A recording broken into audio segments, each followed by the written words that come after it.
গাজীপুরে শ্রমিক সমাবেশে বিএনপির মহাসচিব মির্জা ফখরুল ইসলাম আলমগীর। গার্মেন্টস ও ঔষধ শিল্পসহ বিভিন্ন প্রতিষ্ঠানের দুষ্কৃতিকারীদের বিশৃঙ্খলা প্রতিরোধে শান্তিপূর্ণ পরিবেশ বজায় রাখা ও শ্রমিক কর্মচারীদের বেতন ভাতা নিয়মিত পরিশোধের দাবিতে শ্রমিক সমাবেশ অনুষ্ঠিত হয়েছে। শনিবার 28 সেপ্টেম্বর বিকেলে গাজীপুর জেলা ও মহানগর শ্রমিক দলের উদ্যোগে কোনাবাড়ী ডিগ্রি কলেজ মাঠে অনুষ্ঠিত শ্রমিক জনসভা প্রধান অতিথির বক্তব্যে জাতীয়তাবাদী দল বিএনপির মহাসচিব মির্জা ফখরুল ইসলাম আলমগীর বলেছেন, তাকে ব্যবহার করছে, তাই না? তাকে ব্যবহার করে, তাকে দিয়ে গুলি করে হত্যা করে, মিথ্যা মামলা দিয়ে জেলে নিয়ে গিয়ে নির্যাতন করে, অকথ্য অত্যাচার করে বাংলাদেশের মানুষকে একটা ভীতির রাজত্বে নিয়ে গেছে। তাই সে যখন ছাত্র শ্রমিক জনতার আন্দোলনের মধ্যে দিয়ে পালিয়ে গেছে, তখন এই দেশের মানুষ হাফ ছেড়ে বাঁচছে। এখন যাই হোক, আমাকে দম ফেলতে পারতেছি তো না, রাত্রে একটু আরাম করে শুতে পারতেছি না, খালি মনে হয় এই বোধহয় পুলিশ আসলো, এই বোধহয় আওয়ামী লীগের সন্ত্রাসীরা আসলো, তাই না? ঠিক কিনা বলেন? ওই জায়গা থেকে বের হয়ে আসছি তো, এই জন্যই মানুষ একটু আনন্দ করে বলে পলাইছে পলাইছে শেখ হাসিনা। বন্ধুগণ, এই যে শেখ হাসিনা পলাইছে এটা ঠিক, কিন্তু তার যে প্রেতাত্মা ভূত, সেই ভূতগুলো এখন এই দেশের মধ্যে আছে। তারা ভুলতে পারে না, তারা এখানে যে চুরি চামারি দুর্নীতি লুট করে যে সাম্রাজ্য গড়ে তুলছিল, দেশের বাইরে সম্পদ পাঠিয়ে দিয়ে অসংখ্য সম্পদ তৈরি করছে, দেশের ভিতরে তারা বিরাট বিরাট বাড়ি ঘর তৈরি করে, খামার তৈরি করে, ব্যবসা বাণিজ্য তৈরি করে লুটে নিয়েছে পয়সা।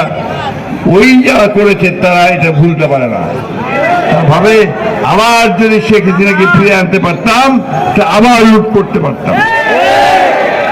সেই জন্য তারা বিভিন্ন জায়গায় দেশের বিভিন্নভাবে ষড়যন্ত্র করছে। সবচেয়ে বড় ষড়যন্ত্র চক্রান্ত তারা করছে কোথায়? এই শিল্প এলাকাতে, তাই না বন্ধুগণ? যে এলাকাতে শিল্প,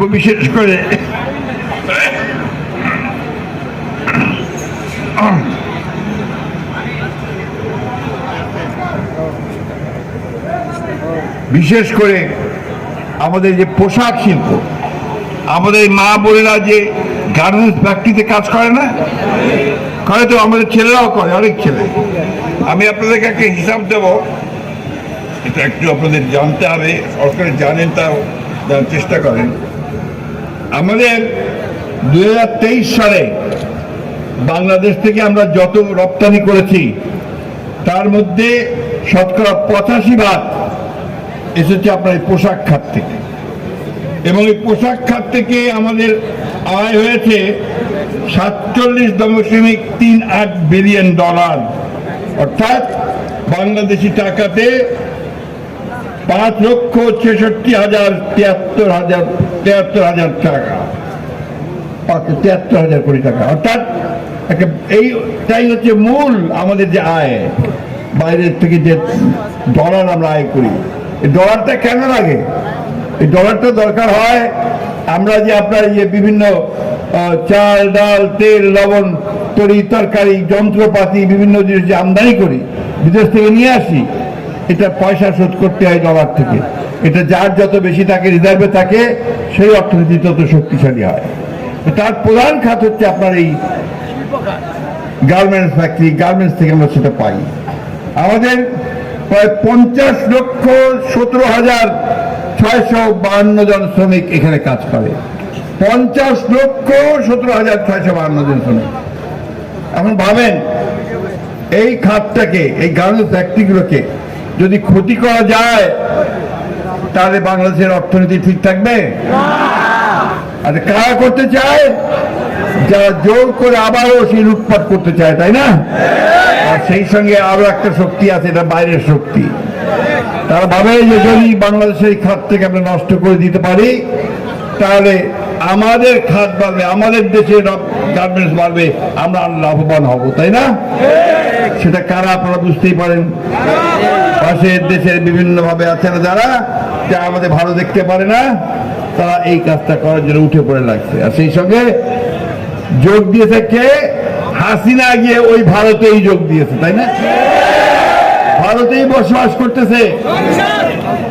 আমরা বারবার করে বলেছি, ভারতের কাছে অনুরোধ করেছি যে আপনারা এমন একজন খুনি কে জায়গা দেবেন না, গণহত্যা যে করেছে তাকে জায়গা দেবেন না, যে আমাদের বাংলাদেশে গণতন্ত্র ধ্বংস করেছে, মানুষকে খুন করেছে এবং অনেক গণহত্যার আসামি হয়েছে, তাই না?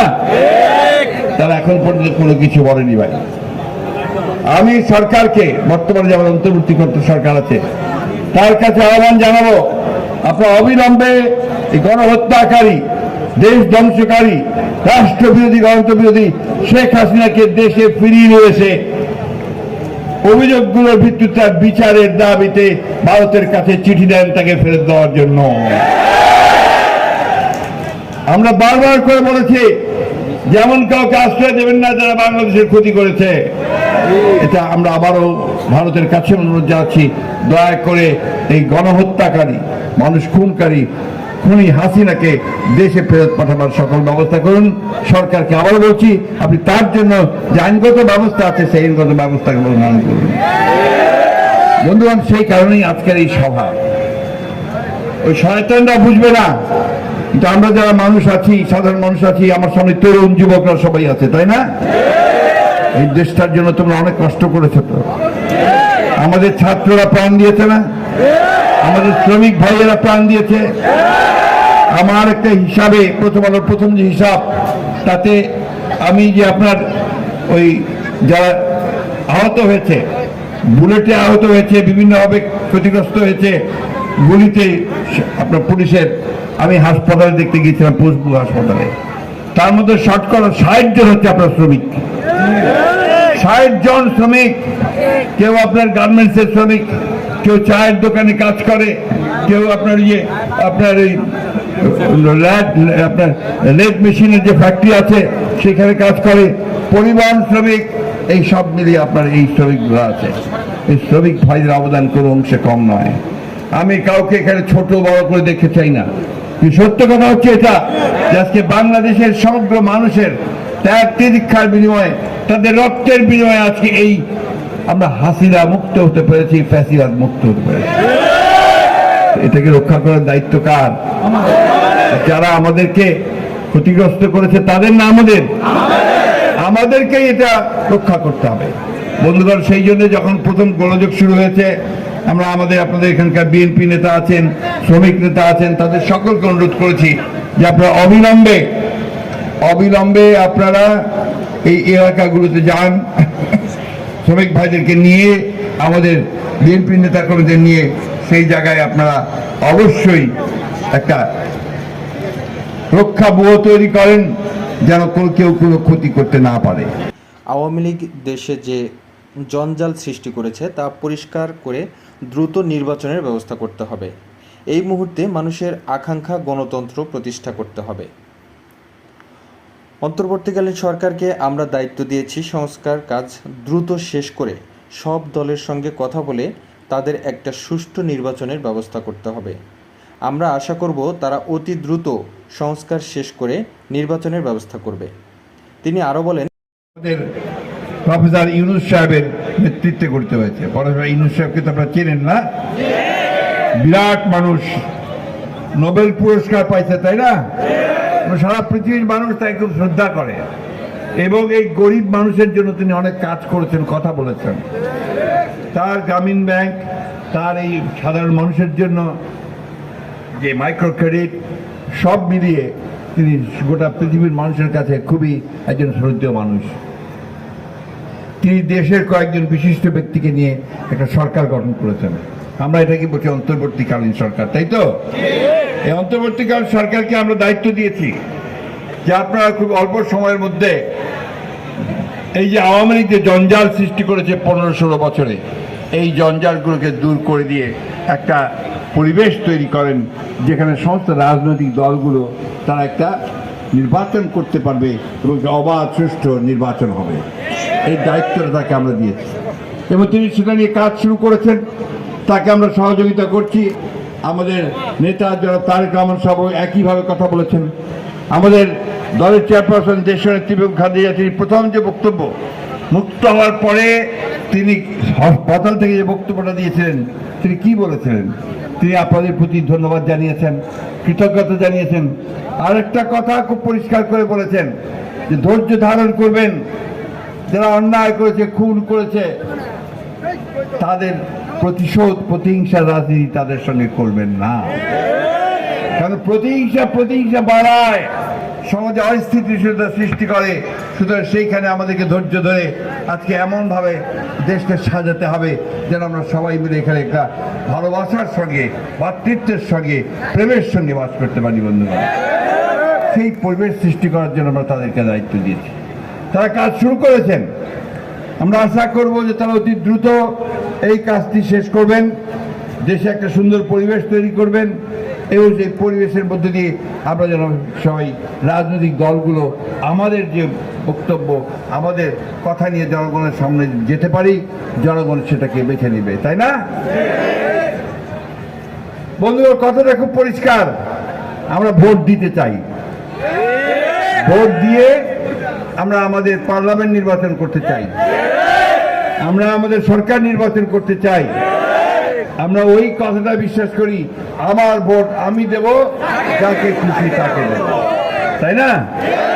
আওয়ামী লীগ একদিন কি করছে যে আমার ভোট আমি দিব, তোমার ভোট আমি দেব, তাই বলছে না? তাই করছে, কখনো আবার ভোটও নেয় নাই, তাই না? আজকে বন্ধুগণ বিভিন্নভাবে আজকে দেশে একটা বিভ্রান্তি সৃষ্টি করার চেষ্টা করা হচ্ছে, ভাগ করার চেষ্টা করা হচ্ছে। যে আমরা যে লড়াইটা করেছি গত 15-16 বছর ধরে, এই লড়াইটা সবাই ঐক্যবদ্ধ হয়ে করেছে। আমরা বারবার ডাক দিয়েছি জাতীয় ঐক্যের। আমাদের ভারপ্রাপ্ত চেয়ারম্যান সাহেব তারেক রহমান সাহেব জাতীয় ঐক্যের ডাক দিয়েছেন। আমরা সকল রাজনৈতিক দলগুলো একসাথে আমরা যুগপৎ সংগ্রাম করেছি, লড়াই করেছি, তাই না? আপনারা এখানে অনেক সংগ্রাম করছেন না? আপনারা অনেক হরতাল করছেন না? করছেন তো? তো সেইটাকে ধরে রাখতে হবে। তো আবার আওয়ামী লীগকে আসতে দেবেন নাকি? তাহলে আমাদেরকে ধৈর্য ধরতে হবে, ঐক্যবদ্ধ থাকতে হবে। এবং সবচেয়ে বড় যে কথাটা বললাম যে এই গার্মেন্টস ফ্যাক্টরিগুলোকে, আমাদের অন্যান্য ফ্যাক্টরিগুলোকে আমাদেরকে রক্ষা করতে হবে। ভাই, খুব দুঃখের কথা, আজকে আমি এখানে আসার আগেই আপনার প্রাণ গোষ্ঠীকে চিন, প্রাণের জুস, প্রাণের মশলা, এগুলো খুব পপুলার না, খুব বেশি চলে। তো তার যিনি মালিক আমাদের অফিসে আসছিলেন, খুব দুঃখ করে বললেন যে আমরা তো এখানে উৎপাদন করছি, সেই উৎপাদনগুলো ভারতের সঙ্গে পাল্লা দিয়ে আমরা বিদেশেও রপ্তানি করতে পারছি, কিন্তু এখন আমাদের বিরুদ্ধে ষড়যন্ত্র শুরু হয়েছে, আমাদের ফ্যাক্টরিগুলোতে গোলমাল করার চেষ্টা করা হচ্ছে, সেখানে আমরা কোনো প্রোটেকশন পাচ্ছি না। আমি অনুরোধ করব সরকারকে যে আপনারা অতি দ্রুত এই সমস্ত শিল্প কারখানাগুলো, যেগুলো আপনার আমাদের অর্থনীতিতে সবচেয়ে বেশি অবদান রাখে, তাদেরকে রক্ষা করবার জন্য ব্যবস্থা গ্রহণ করুন। টাস্ক ফোর্সের ভিত্তিতে, জরুরি ভিত্তিতে আপনারা এই ব্যবস্থা গ্রহণ করুন। আপনারা মালিকদের সঙ্গে, শ্রমিকদের সঙ্গে, শ্রমিক ভাইদের সঙ্গে সভা করুন, কথা বলুন এবং তাদের মাধ্যমে এই দেশকে রক্ষা করার চেষ্টা করুন। বক্তব্য দীর্ঘ করব না, আমি আপনাদের সামনে আগের মতো জ্বালাময়ী বক্তৃতা করব না। আমি শুধু একটা কথা আপনাদেরকে আবারও বলতে চাই, অনেক কষ্ট করে ভাই, একবার 1971 সালে আমরা স্বাধীনতা যুদ্ধ করেছিলাম। এখানে যে হাসান ভাই বসে আছেন আর অনেকে আছেন যারা আমরা স্বাধীনতা যুদ্ধ করেছি। সেদিন পাকিস্তান সেনাবাহিনীর বিরুদ্ধে, গণহত্যার বিরুদ্ধে আমরা রুখে দাঁড়িয়েছিলাম। এবং এই আপনাদের গাজীপুর ছিল একটা বড় একটা জায়গা যেখানে প্রতিরোধ সৃষ্টি হয়েছিল পাকিস্তান সেনাবাহিনীর বিরুদ্ধে, সেদিন মানুষ রেখে দাঁড়িয়েছিল, তাই না? তখনও ওই আওয়ামী লীগ 72 সালে ক্ষমতায় এসে আমাদের সেই স্বপ্নকে, চেতনাকে এসে ধ্বংস করে দিয়েছিল। এবারও 2008 সালে ক্ষমতায় আসার পর থেকে সে পরিকল্পিতভাবে গণতন্ত্রকে ধ্বংস করেছে, আমাদের অধিকারগুলোকে ধ্বংস করার চেষ্টা করেছে, দেশকে আবার একেবারে শূন্য কপট দক্ষিণ করার চেষ্টা করেছে। আমরা সেখানে আর ফিরে যেতে চাই না। আমরা আমাদের বয়স হয়ে গেছে, আমরা কিছুদিন পরে এই পৃথিবীতে থাকবো না, কিন্তু এই তরুণরা থাকবে, এই যুবকরা থাকবে, ছাত্ররা থাকবে, শ্রমিকেরা থাকবে। তাদের দেশটাকে তাদের মতো করে গড়ে তুলতে হবে বন্ধুগণ। আজকে নতুন বাংলাদেশ গড়ার কথা এসেছে, আমরাই বলেছি 2 বছর আগে 31 দফা দিয়েছিলাম, বারবার করে বলেছি যে 31 দফার ভিত্তিতে দেশের সত্যিকার অর্থে গণতান্ত্রিক রাষ্ট্র নির্মাণ করতে হবে, মানুষের অধিকারগুলোকে নিশ্চিত করতে হবে। আজকে চমৎকার একটা পুলিশ ব্যবস্থা, চমৎকার একটা বিচার ব্যবস্থা, চমৎকার একটা আপনার প্রশাসন ব্যবস্থা, অর্থনীতি সমস্ত সুন্দর করে গড়ে তুলতে হবে। সেই লক্ষ্যেই আমাদেরকে কাজ করতে হবে। আসুন আজকে আমরা সেই শপথ নেই যে এখন আমরা আমাদের কলকারখানাগুলোকে আমরা রক্ষা করব, আমাদের শ্রমিক ভাইদের সঙ্গে মালিকদের সঙ্গে আমরা ঐক্যবদ্ধ হয়ে কাজ করব, এবং সেটাই হোক এখন এই মুহূর্তে আমাদের সংগ্রাম। আর চোখ কান সোজা রাখা, একসাথে কাজ করার জন্য করতে হবে। আর শত্রুরা আবার যেন আমাদেরকে ক্ষতি করতে না পারে, বাংলাদেশ স্বাধীনতা কেড়ে নিতে পারে, তার জন্য আমাদেরকে ঐক্যবদ্ধ হয়ে সতর্ক থাকতে হবে বন্ধুগণ। ঠিক আছে, সবাই একমত? আমাদের নেতা তারেক রহমান সাহেব আমাদেরকে যে নির্দেশ দিয়েছেন সেটা আমরা পালন করব। ম্যাডাম খালেদা যে বলেছেন সেটা আমরা পালন করব। আসুন আমরা সেই লক্ষ্যে সমস্ত রাজনৈতিক দলগুলোকে আহ্বান জানাচ্ছি, আসুন এখন আবার বিভাজন সৃষ্টি করার যে চক্রান্ত তাকে রোধ করে দেন, রোধ করে দিয়ে সবাই ঐক্যবদ্ধ হয়ে আমরা এই দেশকে যেন আবার গড়ে তুলতে পারি, সেই লক্ষ্যে আমরা কাজ করি। সকলকে ধন্যবাদ। আসসালামু আলাইকুম। শ্রমিক ভাইদেরকে আমি বিশেষভাবে ধন্যবাদ জানাচ্ছি। ভালো থাকবেন, সুস্থ থাকবেন। আসসালামু আলাইকুম। খুদা হাফেজ।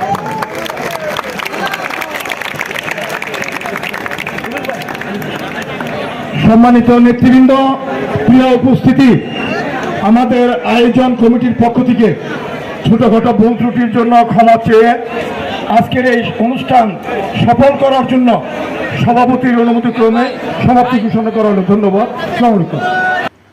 জাতীয়তাবাদী শ্রমিক দলের কার্যকারী সভাপতি সালাউদ্দিন সরকারের সভাপতিত্বে ও কেন্দ্রীয় নেতা হুমায়ুন কবির খানের পরিচালনায় বিএনপির স্থায়ী কমিটির সদস্য ও আন্তর্জাতিক খ্যাতিসম্পন্ন শ্রমিক নেতা নজরুল ইসলাম খান, বিএনপির স্থায়ী কমিটির সদস্য ও ডক্টর AZM জাহিদ হোসেন, শ্রমিক দল সভাপতি মোহাম্মদ আনোয়ার হোসেন, বিএনপির কেন্দ্রীয় নেতা AKM ফজলুল হক মিলন, অ্যাডভোকেট শামসুর রহমান, শিমুল বিশ্বাস এ সভায় বক্তব্য রাখেন। সম্মানিত অতিথি হিসেবে উপস্থিত ছিলেন শওকত হোসেন সরকার, সভাপতি গাজীপুর মহানগর বিএনপি, শাহ রিয়াজুল হান্নান, সাধারণ সম্পাদক গাজীপুর মহানগর বিএনপি, M মঞ্জুরুল করিম রনি, সাধারণ সম্পাদক গাজীপুর মহানগর বিএনপি, মোহাম্মদ মিনার উদ্দিন, গাজীপুর জেলা শ্রমিক দল, ফয়সাল আহমেদ সরকার, আহ্বায়ক গাজীপুর মহানগর শ্রমিক দল। গার্মেন্টস, ঔষধ কারখানা সহ বিভিন্ন শিল্প প্রতিষ্ঠানে ভাঙচুর, বিশৃঙ্খলা প্রতিরোধে শিল্পাঞ্চলে শান্তিপূর্ণ পরিবেশ বজায় রাখা ও শ্রমিক কর্মচারীদের বেতন নিয়মিত পরিশোধের দাবিতে বিশাল এই শ্রমিক জনসভা অনুষ্ঠিত হয়েছে।